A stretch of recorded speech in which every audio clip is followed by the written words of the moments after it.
evitar el aumento de la morbimortalidad perinatal por este tipo de infección. Y también, lógico, lo que es sífilis, la enfermedad de Lewis, también desde el inicio del embarazo la vamos a estar buscando. Entonces hoy vamos a hablar de estas dos que son muy importantes y conceptos que tal vez como ustedes, como médicos generales, tienen que tener con relación a estas enfermedades o estas infecciones.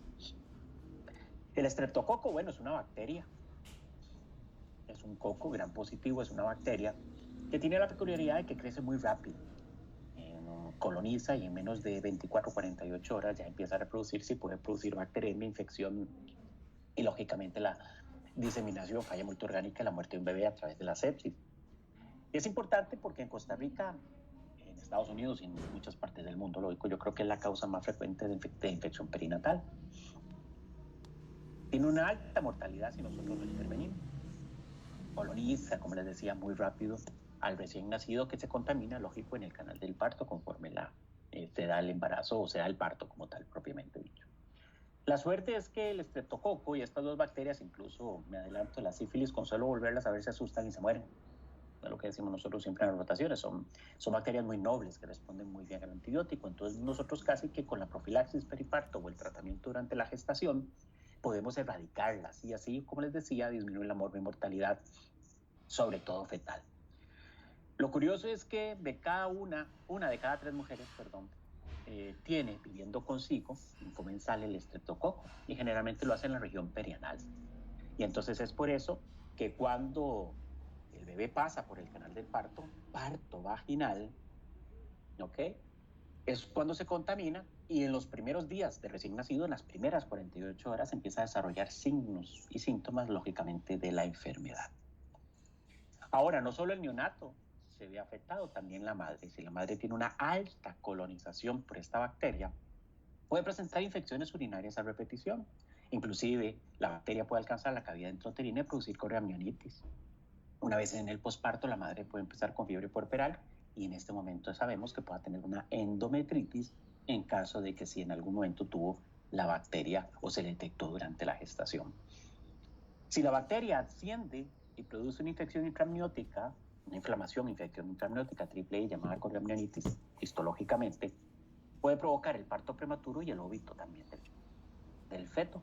Entonces vean ustedes que es una bacteria muy compleja, es una bacteria muy noble, la podemos matar muy fácil, podemos erradicarla muy fácil. Sin embargo, tal vez el mensaje importante es que la paciente vive con ella, en el nicho, en su hábitat, vive con ella, es un comensal, está en su piel y entonces puede también complicar el embarazo, como les decía, a través de infecciones urinarias o intramnióticas, inclusive posparto, y esto hace alcanzar al feto y complicarlo realmente. Entonces, por eso es que nosotros siempre insistimos en los médicos generales educarlos un poco y decirles la importancia que tiene el estreptococo, no tanto durante la gestación, que sí lo tiene, sino también cuando el bebé nace, que es lo importante. Vean ustedes que si nosotros no daríamos antibióticos periparto para erradicar la infección por estreptococo, la contaminación, diseminación y lógicamente la infección propiamente del recién nacido, el 50% de estos bebés se infectarán cuando pasen por el canal del parto y el 20% de ellos morirá de una sepsis neonatal. Es una mortalidad francamente alta. Entonces, cuando nosotros lo encontramos, básicamente en el momento del parto, ya cuando la paciente arranca con contracciones de adecuada intensidad, duración, intervalo y frecuencia, capaz de dilatar, borrar el cuello y hacer que el bebé nazca, que haya esa probabilidad, nosotros empezamos el antibiótico si la paciente tiene un tamizaje, ¿okay?, positivo por estreptococo. La morbimortalidad es bastante alta. Si la paciente, lógicamente, el tamizaje dio negativo, no damos los antibióticos. Eso está claro. Entonces, siempre que vean ustedes, cuando hablamos del estreptococo, es precisamente esa la importancia que tiene, pero sobre todo en la vida postnatal del recién nacido cuando se contamina por el canal del parto. La mayoría no presenta dicha infección precisamente porque más del 90-95% de las infecciones se pueden erradicar.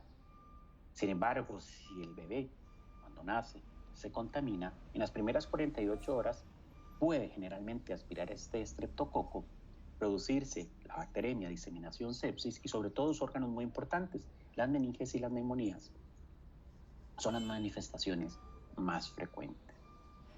La sepsis neonatal temprana se divide entre el nacimiento y los primeros 7 días, siendo las 48 horas por el comportamiento y el crecimiento propio de la bacteria donde más se manifiesta, pero eso se extiende hasta el periodo de 7 días. Pasados los 7 días y hasta los 2-3 meses en la vida del lactante, existen las infecciones tardías y aquí se contamina por el contacto con la madre. Volvemos a decir, es un comensal, vive con ella. La inmadurez del sistema inmune del bebé, lógicamente, durante los primeros meses de vida, puede hacer que éste adquiera la infección, se colonice, reproduzca la bacteremia, la sepsis y, lógicamente, la infección propiamente dicha, con los signos y los síntomas que presenta, inclusive con la muerte del neonato. Aquí la bacteremia nos lleva generalmente a tener infecciones sobre todo de tejidos blandos, piel. Sin embargo, existe un porcentaje nada despreciable de estos mismos lactantes que puedan hacer meningitis por estreptococo. El mensaje, nuevamente, es una bacteria que vive con nosotros, crece muy rápido, ¿okay? Pero tiene la suerte de ser erradicada muy fácilmente si tomamos las medidas del caso, y una de ellas, lógicamente, es el tamizaje durante la gestación.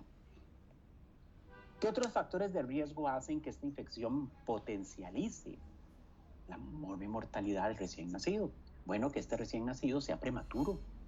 Ya dijimos que inclusive en la madurez del sistema inmune, que se extiende hasta la vida ya del lactante, si nace de forma prematura, pues mayor inmadurez pueda tener, mayor afectación del recién nacido. Existen dos condiciones también que tienen que ver con la colonización, la posibilidad de ser infectado. Y es que, como dijimos, si la madre ha tenido un urocultivo positivo durante la gestación por estreptococo o una muerte en un embarazo previo de un recién nacido por estreptococo, la cantidad de bacterias que ella tiene en el cuerpo, la colonización es altísima, mayor es el riesgo. Vamos a ver más adelante que estas dos condiciones, un urocultivo positivo, incluso un hijo previo afectado por sepsis neonatal temprana por estreptococo, son omisiones al tamizaje. Estos pacientes que presentan estas características se puede omitir el tamizaje, porque la cantidad de bacteria que tienen para haber sido afectadas de estas dos formas es altísima y el tamizaje nos va a dar positivo. Nos ahorramos el tamizaje porque va a salir positivo. Entonces son dos excepciones a la realización. Si yo encuentro estas pacientes con estas características, el urocultivo y el hijo previo afectado, no hago el tamizaje. Me lo brinco, precisamente porque la cantidad de bacterias que ha mostrado tener la paciente es muy alta y el tamizaje nuevamente saldrá positivo. Si la paciente tiene la bacteria, esta puede ascender. Las membranas ovulares forman esa barrera que evita el ascenso de la bacteria. Pero si una paciente ha hecho ruptura prematura de membranas ovulares, ya sea prematuro o de término, y han pasado más de 18 horas con bolsa rota, como decimos popularmente, se potencializa la posibilidad de infección y afectación, lógicamente, del recién nacido. Estos detalles van a ser importantes precisamente cuando tenemos a pacientes que no se les ha realizado el tamizaje. ¿Dónde se presenta la prematuridad? En un parto pretérmino. A veces la paciente tiene contracciones de adecuada intensidad, duración, intervalo y frecuencia con probabilidad de que el bebé nazca, pero antes de las 37 y sobre todo en las 34 semanas. Para ese momento, muchos no habrán hecho el tamizaje.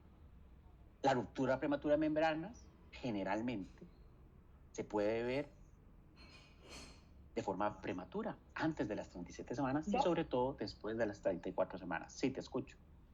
Perdón, es que tengo una pregunta. Usted dice que un factor de riesgo es un hijo previo afectado, entonces que no se hace el tamizaje. Asumimos que va a salir positivo. Ajá. Entonces no se hace y de una vez como se le da tratamiento como intraparto igual. Exactamente. Aquí un concepto muy importante. Usted dice tratamiento en el buen sentido. Se llama profilaxis. O sea, para no confundir. Entonces, cuando usted tiene un bebé afectado en un embarazo previo, en una paciente que tiene un bebé afectado, damos profilaxis para evitar la infección en este nuevo embarazo. La posibilidad, y lo dijo bastante bien, de que el tamizaje, los estudios han demostrado que los tamizajes cuando se hacen en este tipo de pacientes, la mayoría salen positivos y entonces es mejor entrar con el antibiótico en el momento en que la paciente ya está en una franca labor de parto. Y es precisamente eso, la colonización es tan alta que como en Estados Unidos todo el dinero no sé si me doy a entender, ellos prefieren omitir, ya que los estudios han demostrado que las pruebas salen positivas y no gastarse, entre comillas, ese dinero, esos dólares en esa prueba, porque pues lógico va a salir positivo. Es más o menos el concepto que ellos nos dan. No sé si te aclaré la pregunta. Sí, muchas gracias.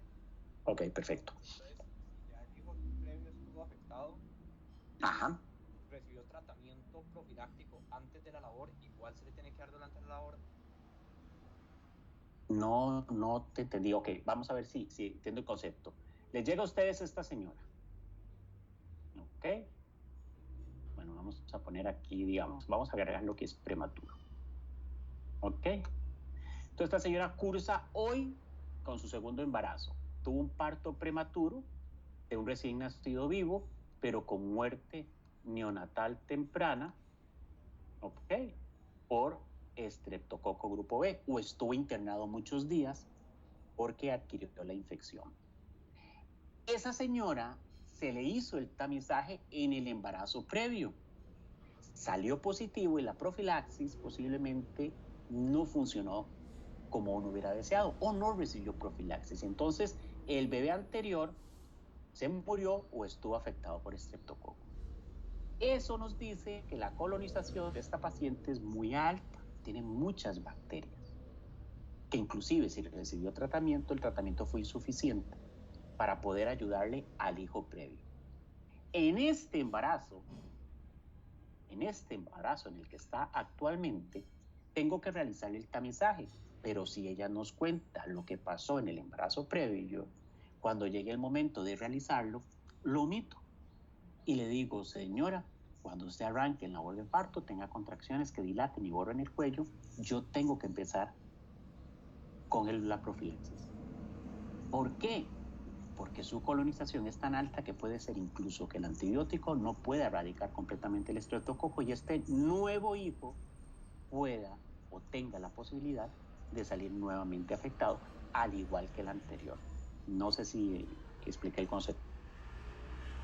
La profilaxis, independientemente digamos, del caso, siempre va a esperar hasta después del parto. Exactamente. De hecho, hay un concepto errado.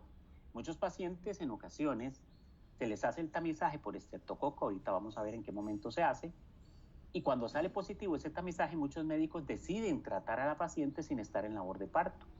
La paciente regresa a su nicho, a su hábitat, a su vida normal, vuelve a ser colonizada y ese antibiótico que colocamos como tratamiento para la paciente no sirvió de nada. Cuando nazca el bebé o cuando esté en labor de parto, hay que dar la profilaxis y ese es el momento ideal.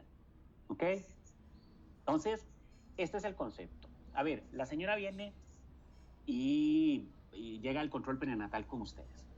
Y les dice, doctor, es que estuve leyendo y yo estoy muy preocupada por el estreptococo porque mi bebé anterior se murió por una sepsis neonatal.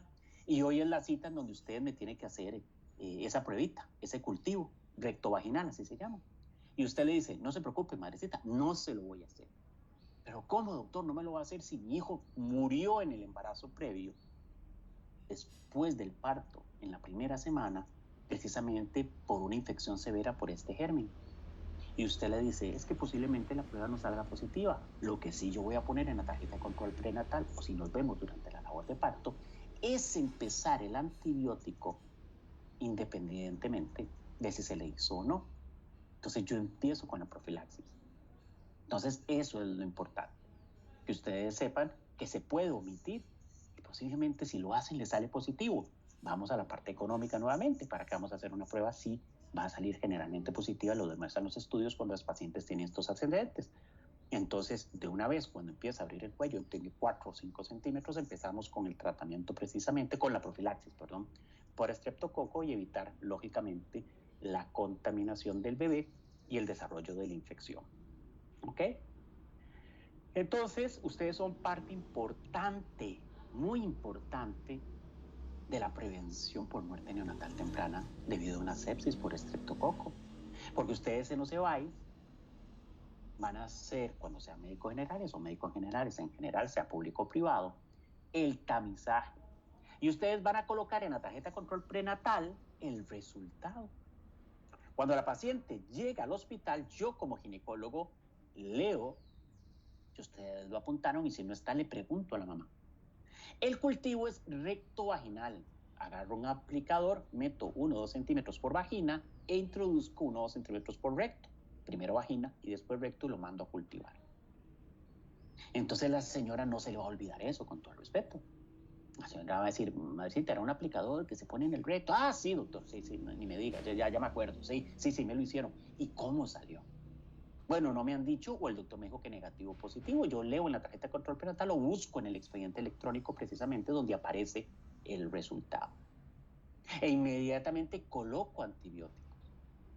Y cuando nace el bebé, el pediatra o neonatólogo generalmente lo deja en observación 2 días después del parto, porque es cuando más se manifiesta precisamente la infección, en las primeras 48 horas. Entonces vean que es tripartita la responsabilidad, ustedes en el EVAIS como médicos generales, nosotros como ginecólogos, obteniendo la información que ustedes recolectaron, colocando el antibiótico y el pediatra, independientemente si haya recibido o no, y sobre todo con los antecedentes de, por ejemplo, una muerte neonatal anterior, precisamente por sepsis neonatal, entonces lo deja 2 días. El hospital que mejor maneja esto, y eso que yo he andado por todos los hospitales de Costa Rica, es el San Juan de Dios. El San Juan de Dios tiene unos protocolos muy bien establecidos para el manejo del estreptococo. Y ellos son precisamente los neonatólogos que al nacer un bebé positivo por esta bacteria en el tamizaje materno, a pesar incluso de haber recibido profilaxis antibiótica, lo dejan en observación 48 horas. Yo los guardia los viernes en el San Juan de Dios y los bebés que nacen los viernes con un tamizaje positivo en las madres, los dejan hasta el día domingo a ver si en algún momento pudo haber fallado el antibiótico y no haber erradicado y que el bebé se hubiera contaminado y manifestara en los primeros 2 días la infección. La infección y la muerte se reduce considerablemente cuando usamos generalmente antibiótico. Dijimos que cuando no lo usábamos el 50% se colonizaba y el 20% moría. Pero cuando la usamos, menos del 1% de esos bebés se colonizan y menos del 0,5 se mueren por una sepsis neonatal. O sea, la mortalidad es bajísima cuando hacemos bien las cosas. Y ahora sí, lo que a ustedes les interesa, ¿cuándo hacemos el tamizaje? Pues el tamizaje lo hacemos cuando creemos que la labor de parto está a la vuelta de la esquina. Lo hacemos a las 36, 37 semanas. Precisamente para no repetirlo. El tamizaje tiene una ventana de 5 semanas, una validez de 5 semanas. Entonces, si yo lo hago temprano a las 36, esto me dura hasta las 41 semanas. Y aquí ya el 99% de los partos se han dado. Si sale negativo, no lo repito, y si sale positivo, doy profilaxis. Tiene generalmente una ventana de 5 semanas. Obviamente, si lo hago a las 37, el tamizaje me lleva hasta las 42. Y aquí ya casi el 100% de los bebés tuvieron su parto. En quienes tengo problemas, precisamente, es en aquellos que son prematuros. Si un bebé nace antes de las 35 semanas, o sea, 34, 33, 32, no va a tener un tamizaje. Y posiblemente ustedes ya vieron la clase de parto prematuro. En las pacientes que vienen con contracciones, cambios cervicales y con la probabilidad de que un bebé nazca, aparte de la dexametasona, aparte de los tocolíticos para mejorar la mortalidad del bebé, si nace de forma prematura, yo tengo al inicio en el servicio de emergencias, una vez hospitalizada la paciente, que hacer el tamizaje por estreptococo o una PCR por estreptococo. En la mayoría de los hospitales se hacen PCRs por estreptococo y no cultivos rectovaginales. Porque el cultivo rectovaginal, generalmente el resultado está en los primeros 2 días, porque el estreptococo crece muy rápido, mientras que con la PCR el resultado está en 2 horas. Entonces, si una señora viene con un parto prematuro, 33 semanas, 3, 4 centímetros de dilatación, antes de su ingreso al hospital en el servicio de emergencias, una vez hospitalizada, hago el cultivo rectovaginal, envío la PCR y en 2 horas tengo el resultado. Si el resultado es positivo, doy antibióticos porque la prematuridad es uno de los factores de riesgo que aumenta la mortalidad. Así es generalmente como se maneja. Pero sabemos que el 90% de los partos se dan después de las 37 semanas. Y entonces aquí es importante que ustedes, antes de que la paciente empiece con contracciones, por ejemplo, lo hacen el tamizaje. En mi hospital Calderón Guardia, la mayoría de las pacientes tienen su parto a las 38.3 semanas, eso ya está establecido. La mayoría de las pacientes a las 38.3 semanas han tenido su bebé. Entonces el tamizaje a las 36, 37 me sirve para que cuando ellas arranquen en labor de parto, poder ofrecerle la profilaxis cuando este sale positivo. Cuando sale negativo, no damos nada porque la primera no tiene la bacteria. Y aquí están las dos excepciones. El tamizaje es universal, a todas se les debe Mami, haga hacer. silencio. Podemos omitirlos en aquellas con un urocultivo a lo largo de la gestación positivo por estreptococo o, como dijimos anteriormente, el antecedente de un bebé afectado. La justificación que se da para omitir y no realizar el tamizaje a las 36-37 semanas es que con esos antecedentes la colonización por la bacteria en la paciente es muy alta. La prueba tiene una alta probabilidad de salir positiva y entonces, entre comillas, si lo quiero ver así, no gastamos plata. Empezamos con el antibiótico una vez que la paciente, teniendo esos antecedentes, tenga dilatación cervical, cambios cervicales y la probabilidad de que el bebé nazca a corto plazo. Entonces, la profilaxis, no tratamiento, profilaxis para la infección, porque acuérdense que el tratamiento es para la madre quien lo padece, la profilaxis es para el bebé quien todavía no ha adquirido la infección.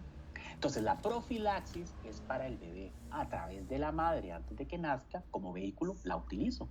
Pero el tratamiento sería para, si hablamos de tratamientos para la madre, si hablamos de profilaxis es para el bebé, y esta clase lo que nos interesa en el buen sentido es el bebé. Entonces, ¿a quién damos profilaxis? ¿A quién agregamos antibióticos una vez que arranca en su labor de parto? Bueno, ya lo dijimos y lo repetimos, a aquellas con el tamizaje positivo, a aquellas que omitiendo el tamizaje tienen estos antecedentes que ya repetimos mucho durante la clase, el urocultivo y el recién nacido afectado, sea en sepsis neonatal, hospitalización prolongada o la muerte de este recién nacido. Pero esto es lo que me interesa.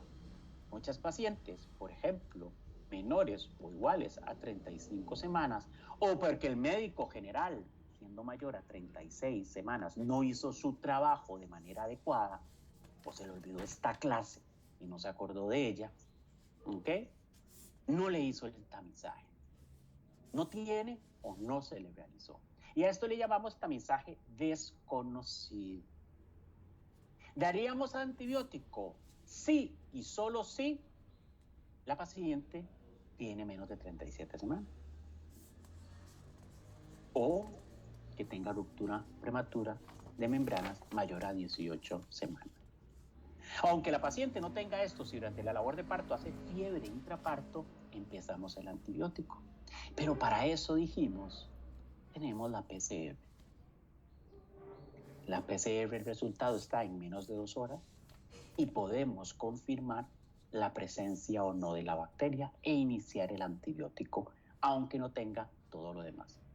Por ejemplo, si la paciente viene con 38 semanas y no tiene tamizaje, lógicamente no es prematuro. Si las membranas están íntegras, no han pasado más de 18 horas con bolsa rota, lógicamente. Y si no ha hecho fiebre intraparto, a esta le tengo que hacer la PCR, que en 2 horas me tiene que tirar un resultado positivo o negativo. Si sale positivo, doy antibiótico. Y si sale negativo, dejo evolucionar su labor de parto sin la profilaxis.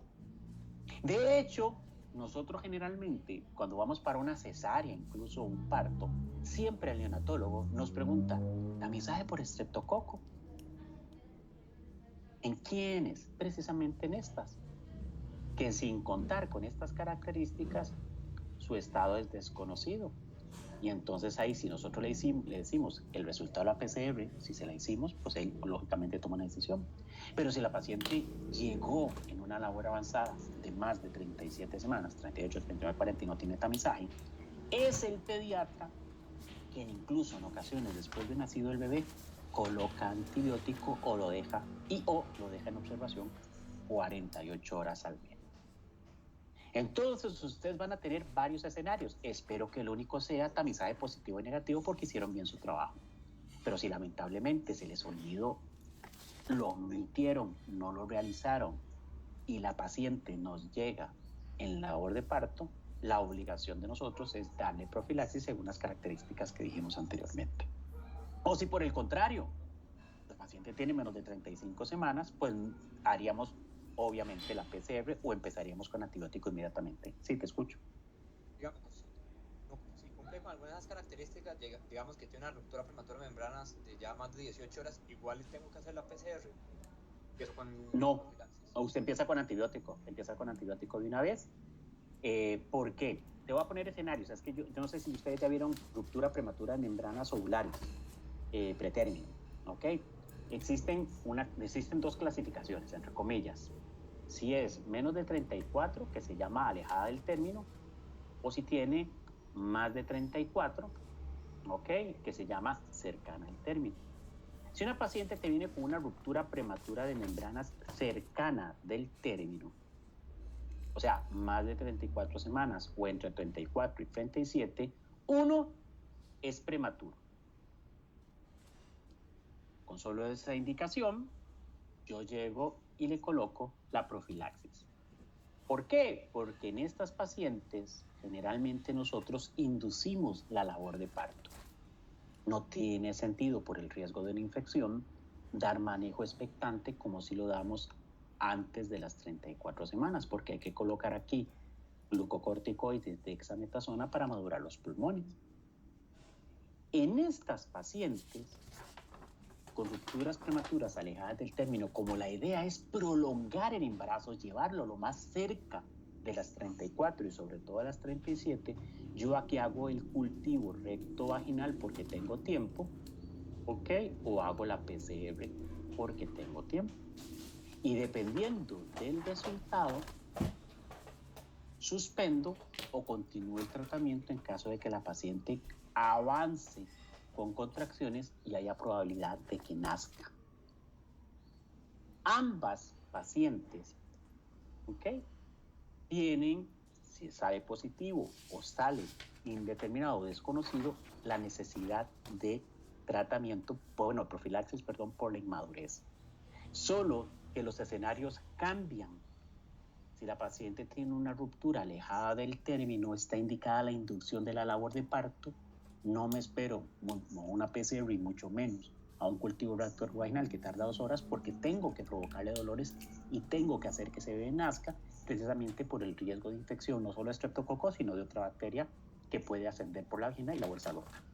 Sin embargo, si es antes de las 34 semanas, tengo la obligación de quitar las contracciones, prolongar ese embarazo al menos 48 horas para que reciba dexametasona y poder madurarle los pulmones, y en ese momento yo sí puedo hacer la PCR o el cultivo rectovaginal y esperar el resultado para determinar la necesidad de continuar o no con el tratamiento, precisamente si hay posibilidad de nacimiento.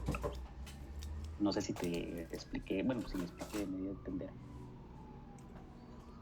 Ok, perfecto. Entonces esto es muy importante, porque esto ustedes lo ven como estudiantes, lo ven con internos. Ustedes se acercan y la señora viene precisamente con alguna característica y ustedes, sobre todo como médicos generales, tendrían que tomar la decisión según las características previas. En quienes sí no damos profilaxis, incluso aunque el cultivo salga positivo, en pacientes que van para cesárea programada, o lo que llamamos nosotros cesárea electiva. Buenos días, señora. 6 de la mañana reciben ustedes el servicio. ¿Por qué la hospitalizaron? Doctor, es que hoy me operan. Mi bebé está sentado y estaba programada para hoy. Doctor, ¿me van a poner antibióticos? Es que mira que mi cultivo rectovaginal salió positivo. Usted dice, permítame un momento, señora. ¿Usted ha tenido contracciones? No. ¿Ha botado líquido? No. ¿Me permite revisarla? Sí. Cuello cerrado formado. Perfecto, señora. No necesito antibiótico. ¿Pero por qué, doctor? A mí me asusta mucho esa bacteria. Me preocupa.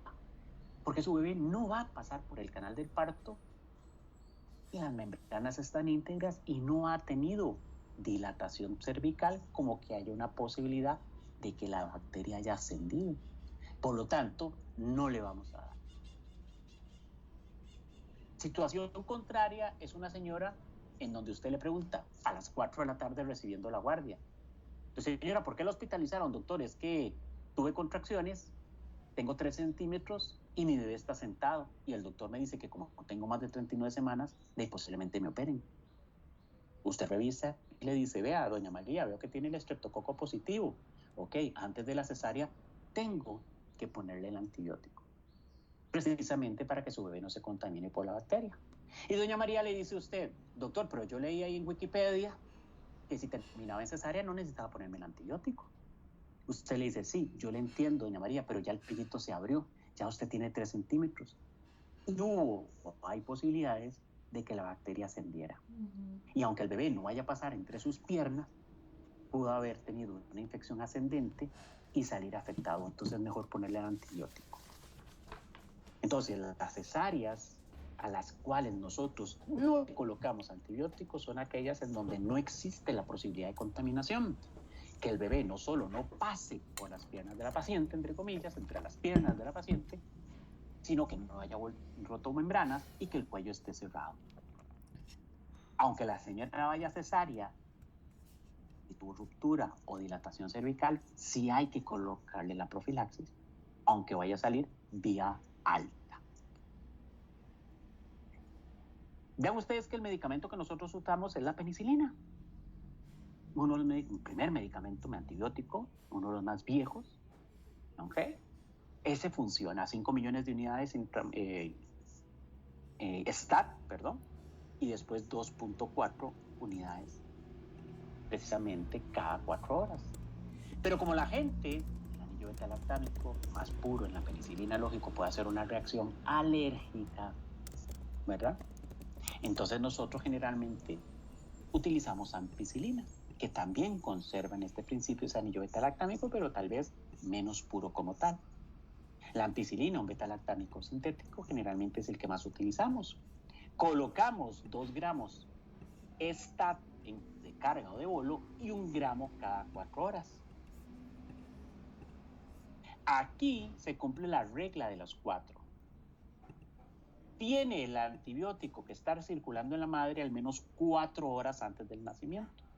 De hecho, a veces tenemos que detener las contracciones precisamente cuando la paciente está en labor de parto para que cumpla un periodo de haber tenido el antibiótico 4 horas circulando en esa sangre y que haya llegado al lecho placentario y haya podido pasar al compartimento fetal para protegerlo durante el nacimiento. El bebé no puede nacer antes de las 4 horas, o intentamos que no nazca, de haber iniciado el antibiótico. Y se dice la regla de los 4 porque lo damos cada 4 horas. Lo suspendemos al momento del parto, ya cuando el bebé nace, porque la profilaxis es para el bebé. Una vez que nace, no queremos antibiótico para la mamá, era para el bebé. Y como el objetivo es que el bebé ya nació, lo suspendemos. La paciente le puede decir a usted, vea doctor, es que yo soy alérgica a la penicilina, me dijeron que dijera eso. No, voy a hacer un mandado. Usted tiene que preguntar qué tipo de reacción alérgica hizo. No, doctor, yo me empecé a hinchar, doctor, y me costaba respirar, inclusive terminé con un tubo 3 días en el servicio de emergencias cuando me pusieron la penicilina, eso se llama anafilaxia, ¿verdad? Lógicamente, una reacción anafiláctica. Ahí en estas pacientes no colocamos, lógicamente, ni la penicilina ni la ampicilina. Brincamos directamente a clindamicina, y si la bacteria es resistente a la clindamicina, usamos vancomicina. El 30% de los estreptococos, 20-30% son resistentes a la clindamicina. Entonces, cuando ustedes hacen el tamizaje a las 36 semanas, mandan el cultivo recto-vaginal, ¿verdad? El tubo de ensayo ahí, con el aplicador ahí metido, y le dicen al microbiólogo que la paciente es alérgica a la penicilina y por lo tanto necesitan una prueba de sensibilidad antibiótica para ver si es la bacteria resistente a la clinda. Y si no es resistente a la clinda, colocamos el antibiótico. Pero si es resistente, brincamos a vancomicina. Pero existe otra paciente que le puede decir a usted que es alérgica a la penicilina. Y usted le pregunta, ¿y qué fue lo que hizo, señora, cuando le pusieron antibiótico? No, doctor, me empezó como un rash ahí, como un sarpullido me empezó ahí, pero le costaba respirar, la tuvieron que entubar, se hinchó la cara, algo. No. Nada más que cuando me estaban poniendo el antibiótico me puse como rojita y como un sarpullido ahí pequeño. En ese caso, podemos usar otro beta-lactámico que se llama cefalosporina, una cefalosporina de primera generación, que si bien puede contener el anillo beta-lactámico, este todavía es menos puro que con la ampicilina. Entonces, en este tipo de reacción, la cefatolotina o cefasolina, aquí en Costa Rica no hay cefasolina, que es sol, eso es en Estados Unidos, cuando lean el libro va a decir cefasolina con Z. Pero aquí la cefalosporina de primera generación es el Keflin, cefalotina. Por eso es que nosotros la usamos precisamente en Costa Rica cuando la paciente, a pesar de ser alérgica a la penicilina, su reacción fue muy débil, no fue una reacción anafiláctica. Si es anafiláctica, tengo que brincar a Clinda y lógicamente el médico general ya hizo su trabajo y le mandó la prueba sensible antibiótico una vez que mandó la muestra al microbiólogo. Y sabemos si es resistente o no a la clínica para usar vancomicina. San Juan de Dios, insisto, es uno de los que mejor maneja estreptococo y ellos ya tienen protocolizado y autorizado a los ginecólogos para que en este escenario puedan hacer la receta, que es de especialista en infectología, unidad de cuidados intensivos neonatales, lógicamente, la vancomicina para prevenir estreptococo, que sí, que es una exageración de antibiótico para una bacteria que con solo volverla a ver feo se muere. Pero es que los antibióticos que nos resultan sencillos y accesibles para hacerlo no lo podemos tener. ¿Por qué? Porque precisamente la paciente es alérgica. Pero acuérdense siempre de preguntar qué tipo de alergia, porque si simplemente fue un rash, una reacción leve, sencilla, podemos usar cefalotina. Ahora, si es anafiláctica, pues ahí sí, lamentablemente, brincamos a la clinda, si no es resistente o si es resistente al antibiótico, a la vancomicina. Y acuérdense, se coloca inmediatamente entre la paciente en labor de parto franca, que es cuando tiene más de 4 o 5 centímetros, y deben pasar al menos 4 horas para garantizar que el antibiótico llegó a la placenta y alcanzó al bebé a través del cordón umbilical y cuando nazca tenga el antibiótico circulando en la sangre por si se contamina para evitar, lógicamente, adquirir la infección, la bacteriemia, sepsis y todo lo que dijimos anteriormente. No sé si hay otra pregunta con estreptococo, chicos. Todo claro, Doc. Gracias. Muy claro. Muchas gracias. Excelente, te agradezco. Ok, y entonces ahora vamos a seguir con sífilis y embarazo. Otra infección de que si bien puede afectar a la mamá, quien lleva la peor parte en el embarazo es el bebé, precisamente si la colonización ha sido temprana. Si la paciente adquiere la infección de sífilis en el primer trimestre, la posibilidad de resultados adversos y sobre todo la muerte del bebé, aborto, óbito, afectación con sífilis congénita, es lógicamente mayor. Treponema pallidum es la bacteria, una espiroqueta que generalmente se adquiere por transmisión sexual.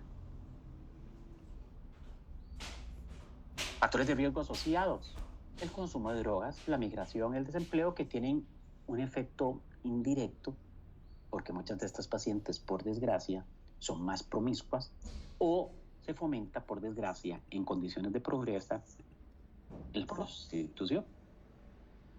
Muchas pacientes, por ejemplo, de hospitales en donde nosotros estamos, en el centro de San José, San Juan de Dios, Calderón Guardia, no tanto en México, tenemos muchas pacientes, por desgracia, en condición de calle, embarazadas, en donde el consumo de drogas de esa paciente pues lo pagan con sexo.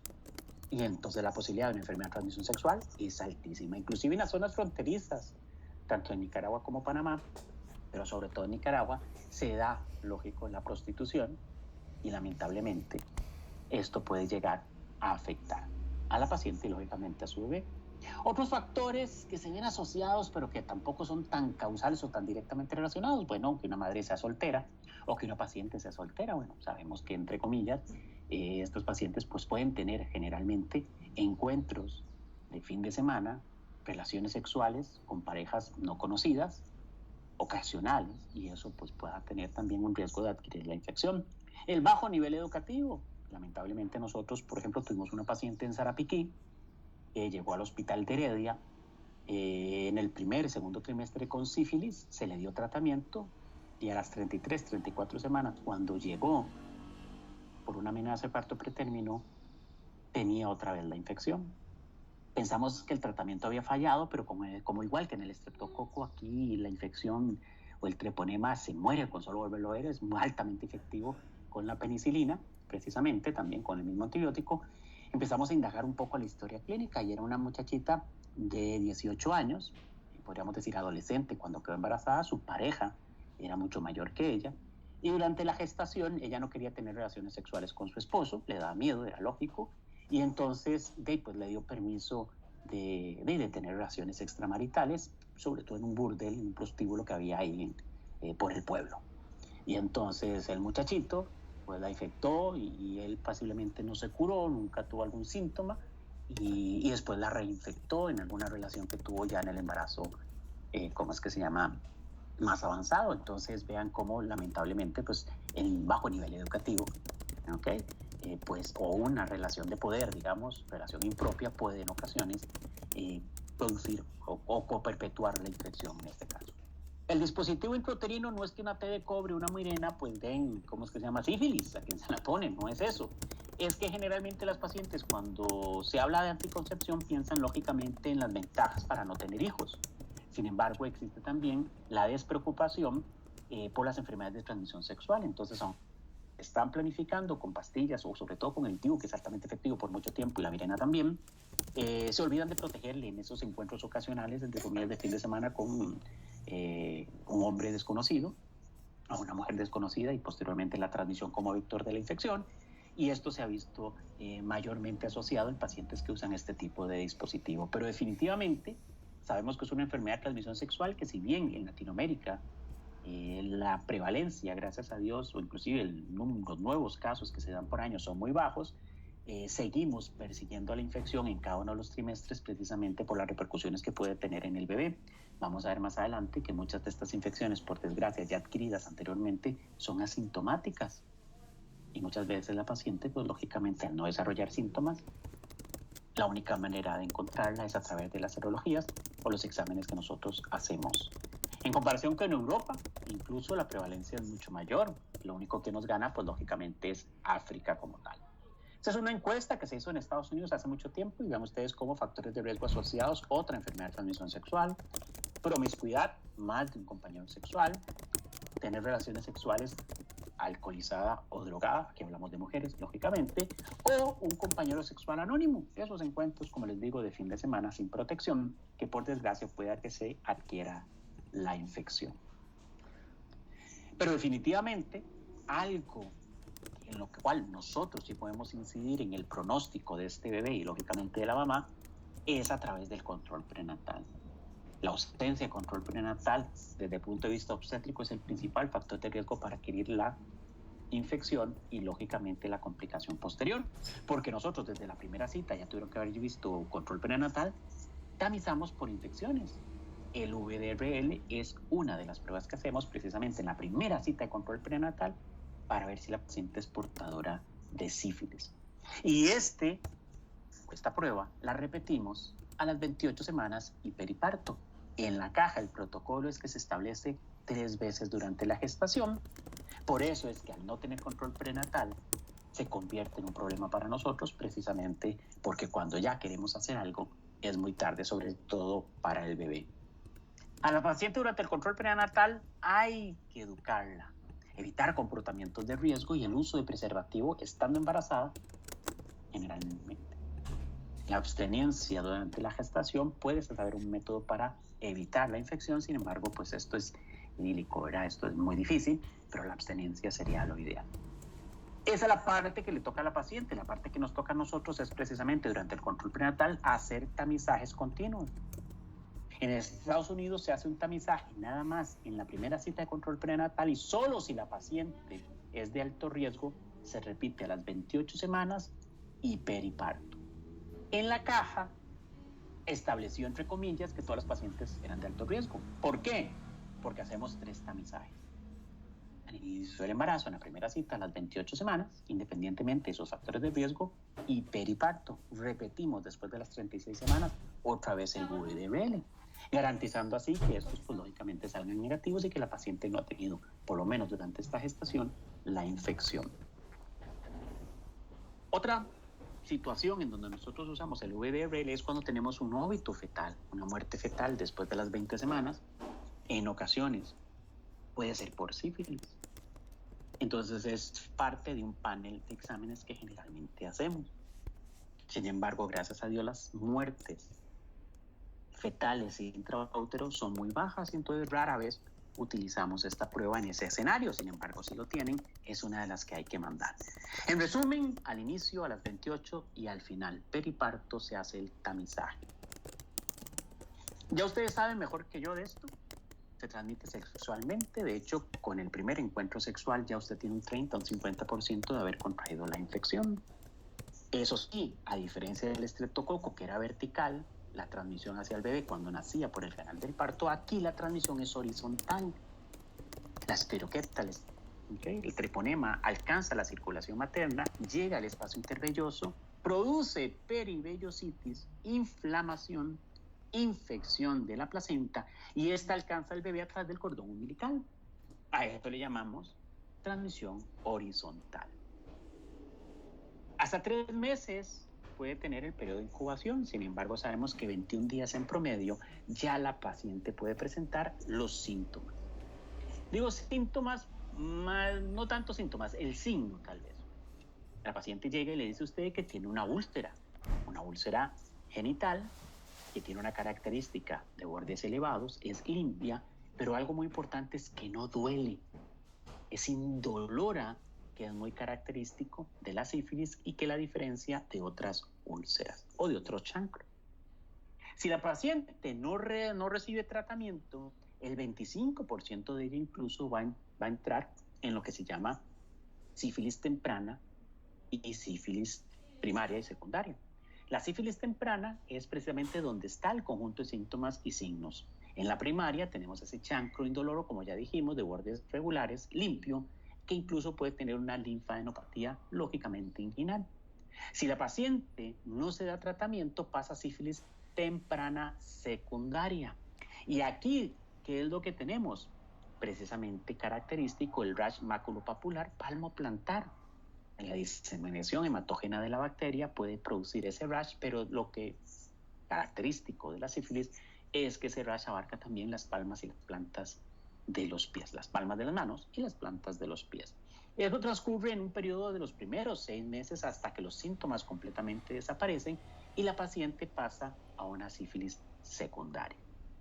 También durante este periodo sintomático de diseminación podemos tener fiebre, malestar general, linfadenopatías, no inguinales sino generalizadas, dolor articular e inclusive condilomas muy cercanos en periné o úlceras en la boca. Si la paciente no recibe tratamiento, entra a sífilis latente, secundario latente, y aquí tenemos temprana, si los síntomas han desarrollado en el primer año, o secundaria, si tienen más de un año de desarrollado algunos de los síntomas. Y aquí es el meollo del asunto. ¿Por qué? Porque la paciente no recuerda. Doctor, yo no me acuerdo haber tenido nada, se lo juro. Es que no, yo hago memoria y no me acuerdo. Entonces la mayoría de las sífilis que encontramos en el embarazo son latentes, tardías. Suponemos que ya ha pasado más de un año que de hecho la paciente no se acuerda. Y la única manera de que sabemos que sí padeció de sífilis es porque el VDRL sale positivo. Pero doctor, yo no me acuerdo, yo no sé, me está dando vergüenza con usted porque ¿cómo va a tener yo sífilis? Yo no me acuerdo de haber tenido nada. Ay, madrecita, como sus órganos son internos y las úlceras generalmente son genitales e indoloras, usted tal vez no tuvo alguno de los primeros síntomas. O tal vez confundió ese rash con una infección viral, con algún tipo de infección, y lamentablemente no recibió tratamiento.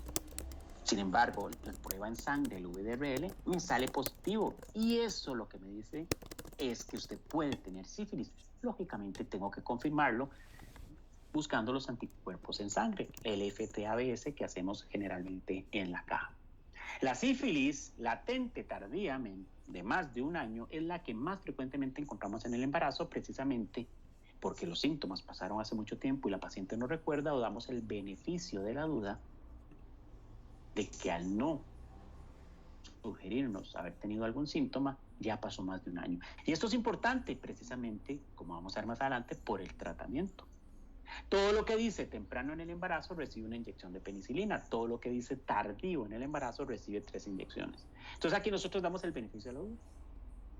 Como no encontramos signos, síntomas, la paciente no recuerda, la clasificamos como latente tardía mayor de 1 año y damos 3 dosis de penicilina pensando lógicamente en el bebé por estar embarazada.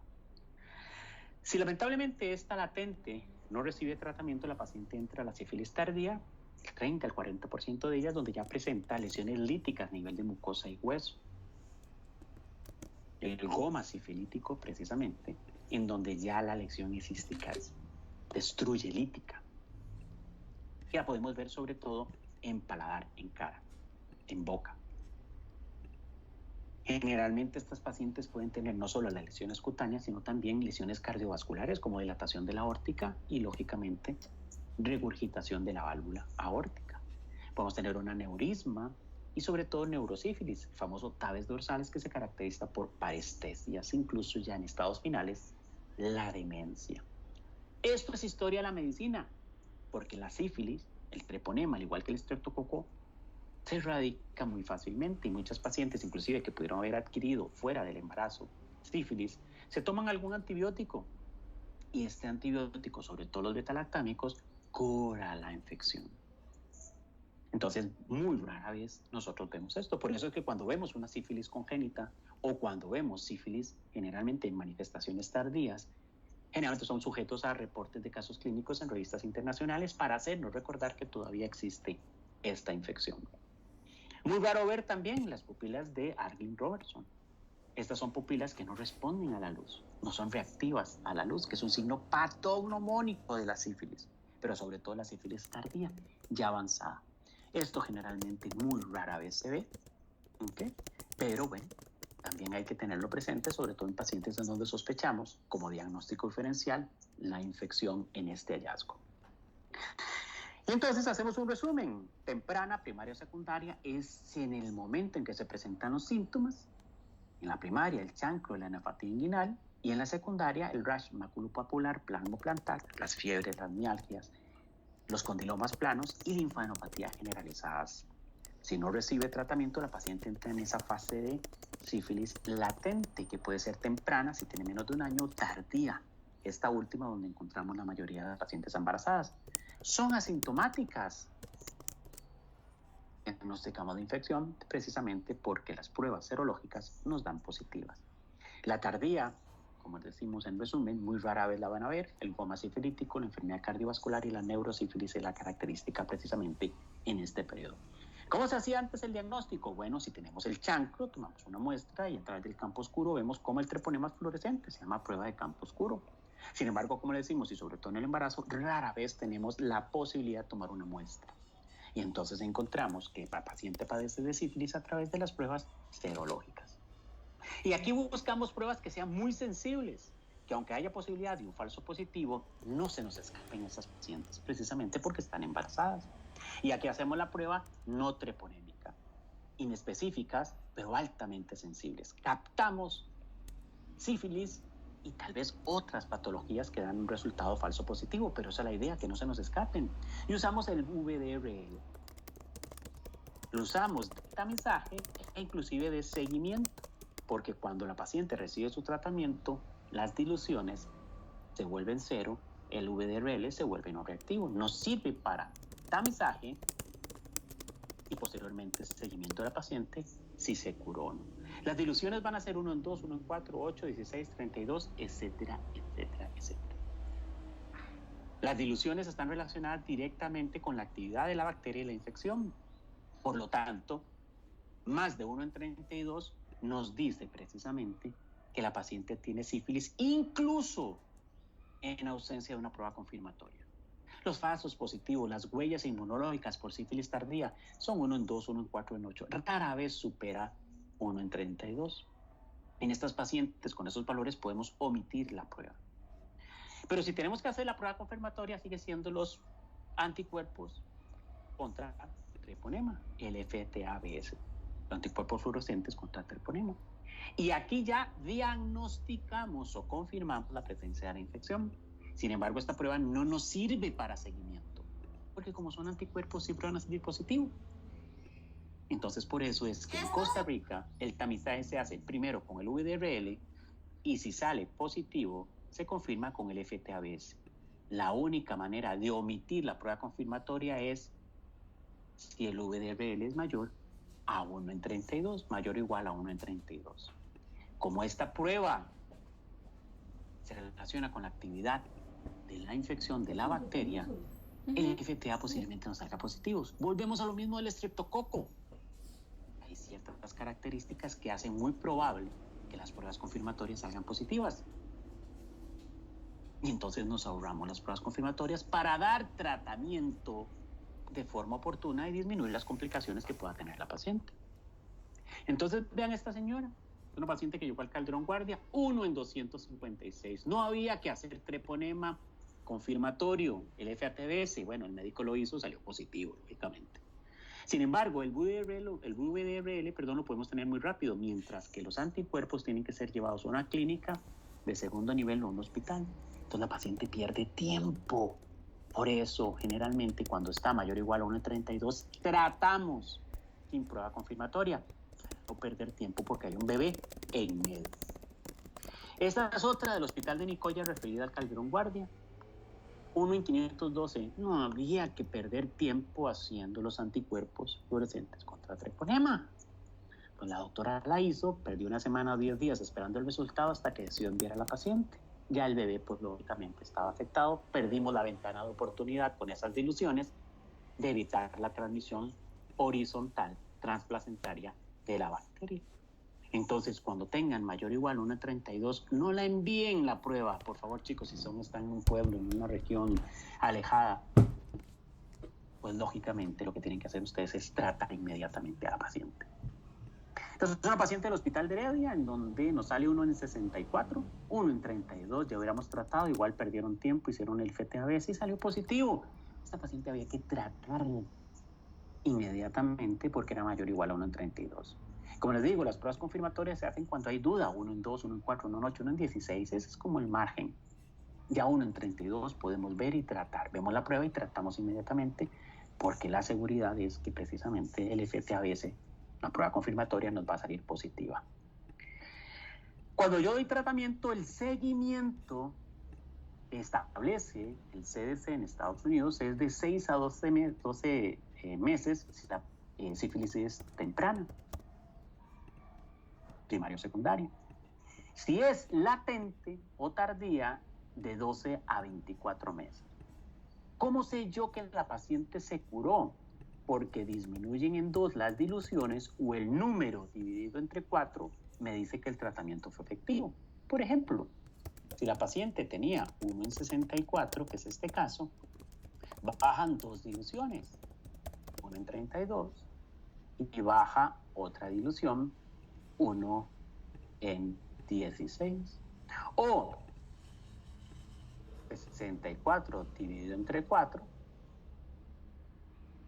16. Este valor o menos me dice que la paciente se curó. Fue efectiva la inyección, el tratamiento con penicilina. Entonces, no sé si se logra ver, aquí la señora pasa de 1 en 64, precisamente casi 9 meses después, 1 en 2, paciente curada. Y esto es importante.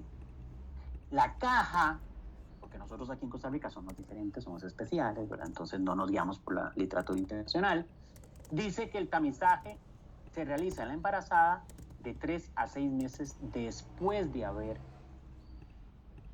colocado la inyección. Tan temprano como 3 meses yo puedo hacer las pruebas. Y aquí cuento una anécdota. El año pasado estamos en el San Juan de Dios, recibimos un viernes a una paciente con las pruebas alteradas, le colocamos la inyección y la enviamos de regreso al EVAIS, que siquiera su control prenatal ahí. Cuando llega el EVAIS, la cita que le corresponde al mes, 4 semanas, el médico decide enviarle el VDRL, el cual no mostró una disminución adecuada para decir que había sido bien tratada y curada. Las diluciones no habían bajado lo que él esperaba y entonces la volvió a enviar. La reenvió.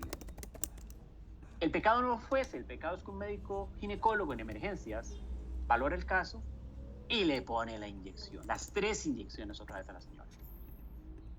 De regreso con una contrarreferencia, cae con el mismo médico.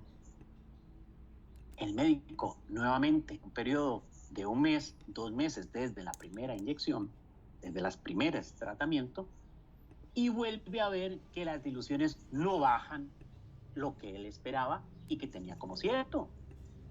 2 diluciones no bajó, se mantuvieron en un periodo de 2 meses y la envía nuevamente. La suerte es que nos cae un viernes. La paciente es hospitalizada por refractariedad al tratamiento antibiótico. No responde a la penicilina.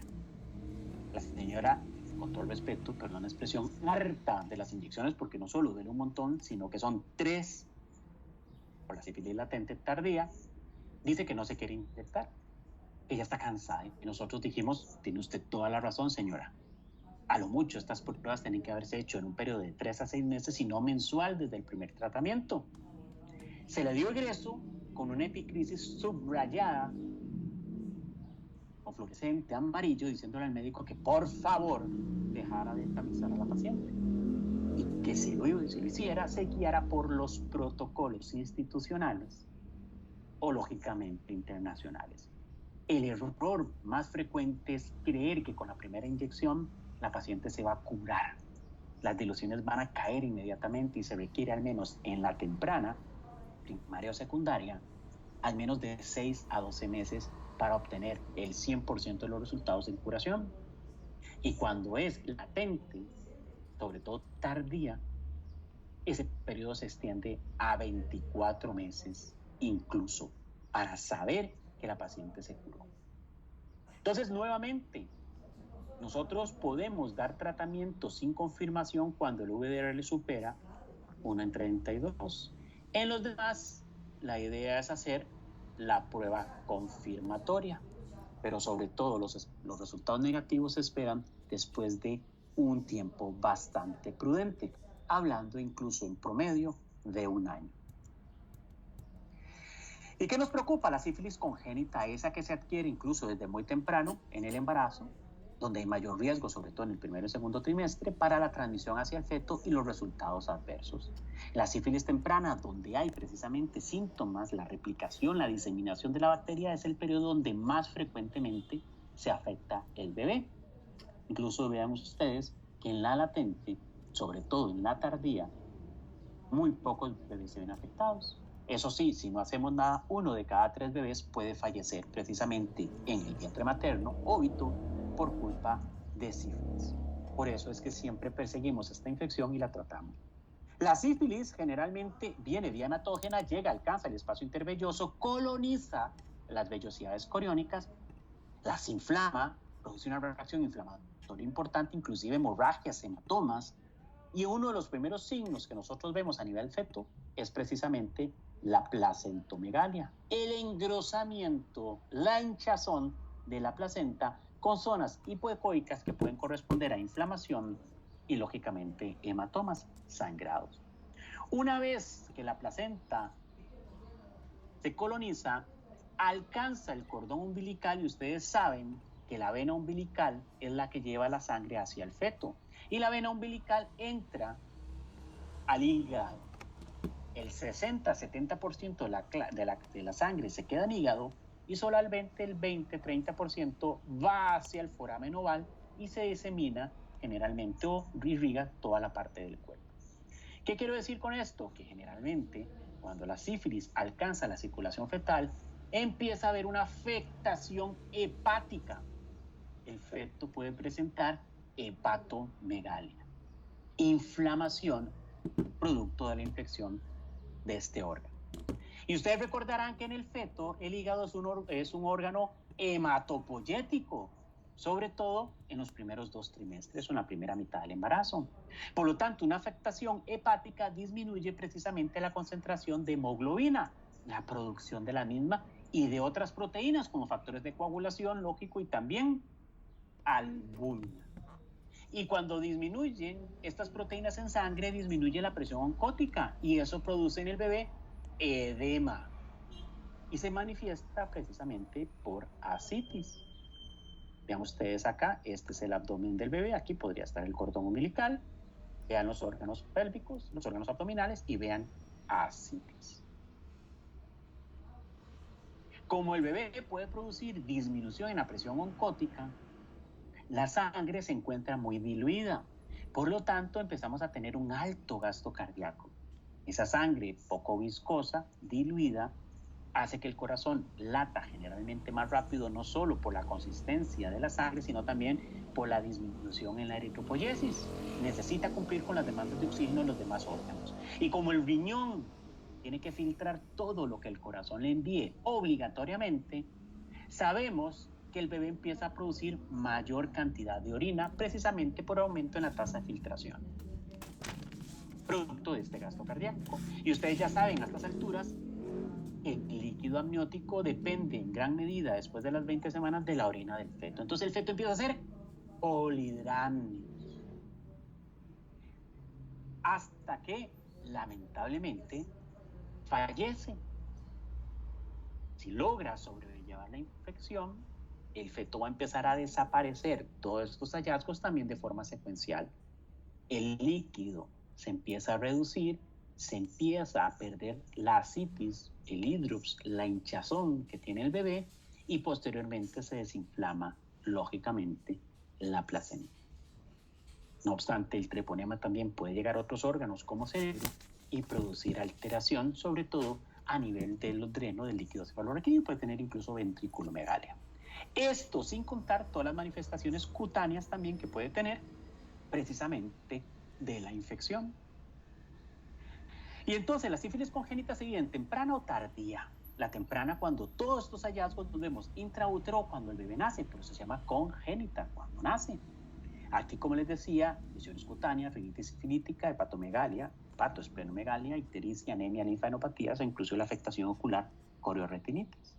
En la tardía ya se da en la edad del lactante o incluso más adelante, en la vida adulta, donde la paciente o el paciente, el bebé que crece, se desarrolla, puede presentar frente olímpica, nariz sencilla de montar, el paladar ojival, los huesos, sobre todo la tibia en sable, con una curvatura, los dientes de Huntington y la sordera del octavo paracraneal.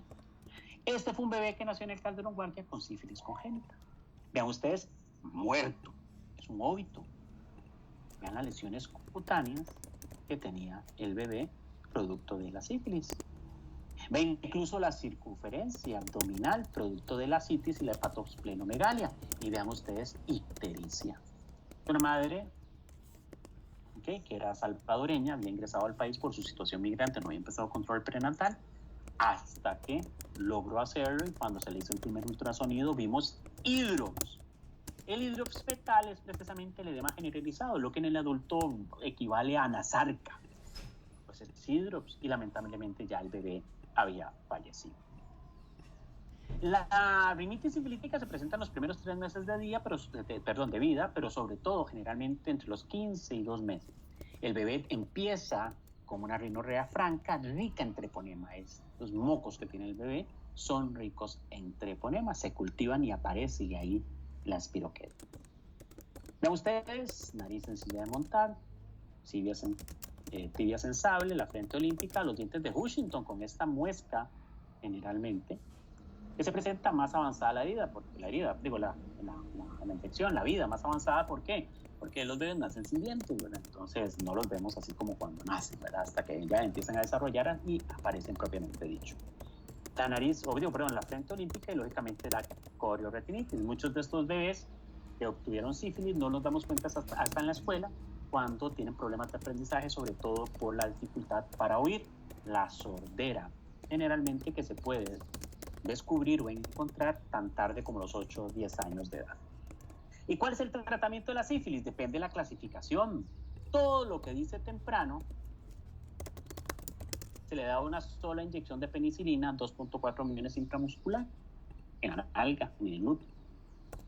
Todo lo que dice tardío, se le colocan 3 inyecciones. Y nosotros sabemos que en la latente tardía, cuando solo la serología nos da indicios de que la paciente tuvo una infección, es la que más frecuentemente encontramos en el embarazo. Y entonces por eso aplicamos 3 inyecciones. Una por semana durante 3 semanas alternando lógicamente el glúteo, una en una nalga, la siguiente semana en la otra y volvemos nuevamente. Duelen bastante, los pacientes se quejan bastante de dolor. Si la paciente tiene neurosífilis, rara vez lo vamos a ver, se usa penicilina G cristalínica, la otra es benzatínica, y aquí el tratamiento es intravenoso por 10 días aproximadamente, de forma continua. Cuando nosotros colocamos la inyección, podemos tener una reacción generalmente donde se destruye la bacteria y se llama la reacción de Harris-Heimer. Esta reacción se presenta en las primeras 24 horas y puede caracterizarse precisamente por fiebre, vasodilatación, hipotensión, y eso incluso provocar taquicardia materna. Como el lecho placentario se ve afectado por esta vasodilatación, esta hipotensión, disminuye la presión de perfusión a nivel del espacio intervelloso y el bebé puede empezar con desaceleraciones de la frecuencia cardíaca. Aquí en este momento, como es autolimitada en las primeras 24 horas, que es cuando más se destruye el treponema, pues el tratamiento es de sostén. Lógicamente, el tratamiento se requiere la mayoría de las veces, ojalá, sea intrahospitalario, que la paciente sí se puede ser referida, sino tratada inmediatamente. Y con la observación precisamente en esas primeras 24 horas, con recomendaciones de cuándo asistir nuevamente a la clínica o Levi's en caso de presentar alguna de estas características que dijimos anteriormente. El tratamiento de la sífilis en el embarazo es penicilina. Es el único tratamiento que ha logrado alcanzar la concentración sanguínea en cordón umbilical capaz de tratar al bebé. Acuérdense que la placenta sirve como barrera para sustancias tóxicas, antibióticos, inclusive tiene enzimas que degradan precisamente esos antibióticos. La penicilina es el único que ha logrado atravesar la barrera placentaria, agarrar concentraciones en cordones terapéuticas para contrarrestar la infección en el feto. Por eso, cuando una paciente es alérgica a la penicilina, lo que hacemos nosotros es desensibilizarla a través de una infusión intravenosa con dosis ascendentes. Si la paciente no hace una reacción alérgica con protocolos que ya están establecidos en la caja, le ponemos la inyección intramuscular. Esta desensibilización debe hacerse en unidades de cuidados intensivos, precisamente por la capacidad que tiene este antibiótico de provocar anafilaxia. Nosotros recibimos generalmente en el Calderón Guardia pacientes de otros hospitales de referencia que no tienen unidad de cuidados intensivos de adultos, o por el contrario no tienen disponibilidad de intensivista. Precisamente se desensibiliza en un cubículo de la UCI con un carro de paro a la par, precisamente porque la paciente que generalmente hace esto ya es conocida, alérgica a la penicilina, que al igual con el estreptococo lo que hace precisamente es anafilaxia. Pero existen pacientes en donde lamentablemente no solo no se cuenta con estas unidades, ni esta estrategia, esta logística, sino que lamentablemente no pueden ser desensibilizadas. Se ha visto, u otros estudios han determinado cómo la ceftriaxona, una cefalosporina tercera generación, nos puede ayudar. Eso sí, se coloca por día, por 7 días, si la sífilis es primaria, y si es secundaria o mayor, la misma dosis por 10 días se extiende en 3 días más. La paciente se trata y se repite el protocolo a las 28 semanas. Como la paciente es alérgica a la penicilina, puede hacer reacción cruzada con esta cefalosporina y producir también alergia. En este caso, damos prednisolona, 6 miligramos al día por 2 días, precisamente para prevenir esta reacción, que en ocasiones es inmediata. La ceftriaxona es una alternativa cuando no se puede desensibilizar con penicilina en la paciente. Se coloca intramuscular de 7 a 10 días, dependiendo del tipo de sífilis que hay, y se repite las 28 semanas dentro de un hospital. Y cuando lamentablemente el país muy pobre, muy pobre, ¿verdad? La Organización Mundial de la Salud ha establecido precisamente también el tratamiento con ceftriaxona. Sin embargo, esta ceftriaxona se coloca intramuscular una sola vez, por día, por 10 a 14 días, y se le puede agregar un macrólido, que puede ser dosis única de acitromicina o inclusive eritromicina 4 veces al día por 14 días. Algunos protocolos incluso establecen que la eritromicina puede ser continuada hasta un mes después para garantizar el tratamiento del bebé. Aquí, en resumen, para finalizar, el tratamiento de la sífilis es penicilina sí o sí. No se puede dar otro antibiótico. Es la única que ha alcanzado concentraciones en el compartimento fetal capaces de tratar al bebé. Si lamentablemente no se cuenta con los requisitos previos para desensibilizarla o la paciente no pudo ser desensibilizada, podemos usar ceftriaxona de 7 a 10 días o inclusive extenderlo hasta 14, precisamente acompañado de algún macrolio. No obstante, en Costa Rica, gracias a Dios, por lo menos en la experiencia que tiene uno entre esos 4 hospitales donde ha trabajado, siempre ha podido ser factible de sensibilizar a las pacientes y muchas no son alérgicas a la penicilina, que ese es un ejercicio que tienen que hacer ustedes, reconocer realmente que la paciente es alérgica a la penicilina, tanto para estreptococo como para sífilis.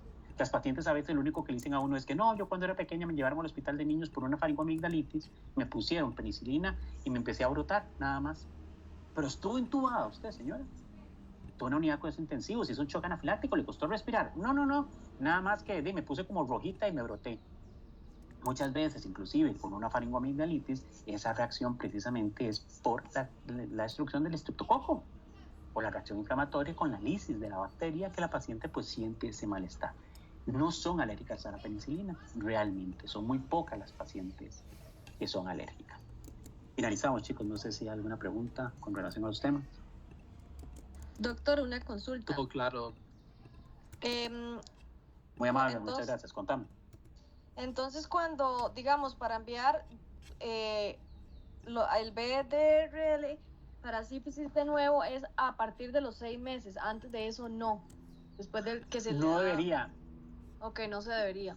No se debería. Lo que pasa es que la caja establece que tan temprano como 3 meses después de la primera inyección se puede hacer.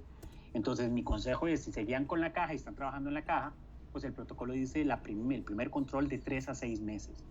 Ahora, si usted me lo pregunta, en 6 meses coincide con protocolos internacionales y con el de la caja, si la sífilis es temprana. La sífilis tardía, o todo lo que diga tardía, tenemos que esperar de 12 a 24 meses. Básicamente, el tratamiento de la sífilis es tratar y olvidar. O sea, usted trata, y a la paciente la inyecta y casi que se olvida durante la gestación de volver a hacerle un control. ¿Por qué? Porque es altamente efectivo. Y no solo eso, que los controles para que disminuyan las diluciones tienen que pasar bastante tiempo. Estamos hablando de que si usted topa a una paciente a los 3 meses, el control casi que lo hace 6 meses después en el posparto. Ya cuando el bebé nació y cuando la mamá tiene el antecedente, una de las maneras de saber si el bebé se contagió es a través de la prueba directa en el bebé del VRL, que es lo que hacen los neonatólogos para tratarlo al bebé incluso. Ok, muchas gracias. Con gusto. Bueno, chicos, si no hay preguntas, entonces finalizamos. Creo que nos vemos el próximo miércoles, si Dios quiere, nuevamente a la 1. Hasta luego, chicos. Gracias, doctor. Gracias.